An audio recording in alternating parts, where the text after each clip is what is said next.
There's a new way that consumers are shopping and it's changing the game. It's called generative commerce. Generative commerce is changing the way we as consumers interact and engage with products digitally. In simple terms, a generative commerce experience is when a product page is built on the fly based upon a query or question that comes in from a consumer via LLM chat, voice, or media. With the onset of all these new AI tools that are coming to market, now when a consumer goes and asks a question in a digital commerce experience, these AI tools are curating content and education, products, video, and media to be specific and unique on what that individualistic persona is looking for in that shopping experience. For years, online stores look almost identical. I have been developing e-commerce websites, and we always focus on the homepage experience, the search bars, PLPs, DDPs, things like endless scrolling, the checkout experience. But today, customers expect more. The customers want immediate help finding items that fit them, better recommendations, and not just a list of available products. The old approach required a lot of manual work, right? We used to have to define product descriptions, build the navigation layers, defining the schemas, set up facet attributes, and also all of the compatible values. Our marketing teams, they have to define audiences, segments, read the traffic, and create all manually, right? And developers, we have to create all of the business logic that is being defined by the marketers, trying to understand like what's going to be the best result in our website, right? But now, thanks to generative commerce, all of these workflows are experiencing an amazing revolution, because now we are receiving all of the information and all of the different ways to approach this, and thinking about all of the edge scenarios that we didn't think about before, and it makes this process highly efficient. Now, you might be asking yourself, this idea of generative commerce sounds extremely expensive and time consuming to actually build and implement. And while part of that is true, a lot of it actually isn't, because a lot of existing product information and content is stored within your CMS today, and artificial intelligence can build generative experiences and commerce opportunities through existing content that you've already written and created.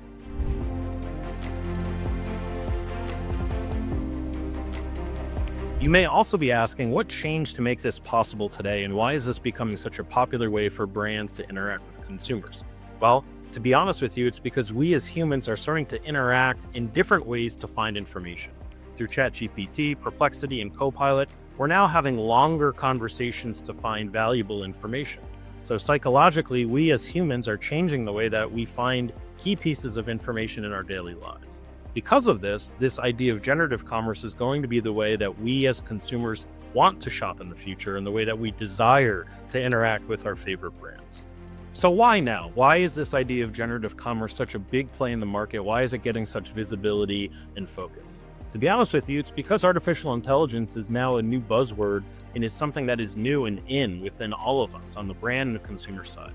And because of that popularity, it's opening up the doors of what's possible. Pandora's box is now clearly opened with new ways that consumers and brands can have conversations versus conversion. And that is the future of what successful digital commerce will look like through this idea of generative interfaces and generative experience. Most companies are in a wait and see mode. They worry about data privacy, investing in their own AI technology, and also overestimating AI.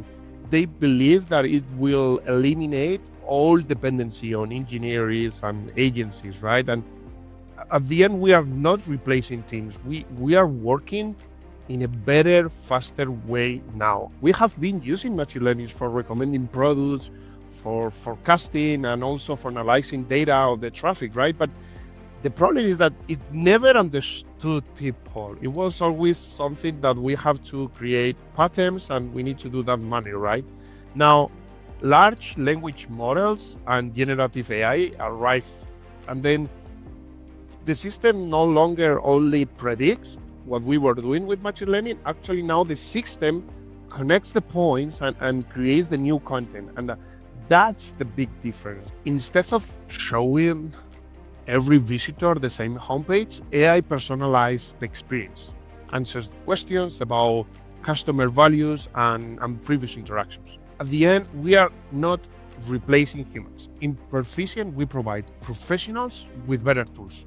Marketers, developers, merchants, logistic teams, they remain essential. In order to really get started, we recommend that you take a look at all of your product information and your data and go through a readiness solution to really determine if it's ready to be digested by AI and also be put back in front of a consumer in a way that is specific and unique to their needs and their questions that they're looking for.